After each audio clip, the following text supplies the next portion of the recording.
Hello guys, yan. Today po is we're gonna check yung isa natin sa tinuturuan dito na tignan natin kung magkano yung kikitain niya. Right now, check natin yung account niya kung may balance pa. So, type lang natin.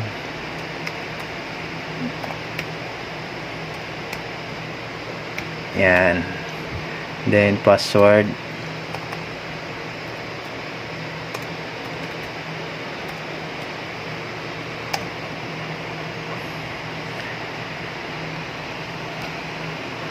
So, ayan. So makikita natin ang laman niya. Kung may na-signal. Refresh natin.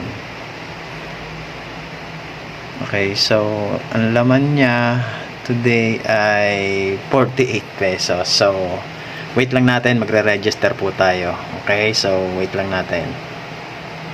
So, ang gagawin lang natin, punta tayo dito sa genealogy. I-fill up lang natin to. Okay, and then continue. So yan, makikita nyo, pipill up lang natin siya. So yan, after natin ma-fill up, okay, so yan, i-ano lang natin, continue. And then, eto ay complete lang natin tong details. So yan, after natin ma-fill up, so ito na, let's continue. So yan, then enter po yung activation code na binili natin. Okay, so hindi po kayo basta-basta makakukuha niyan unless mag-avail din po kayo ng bundle natin.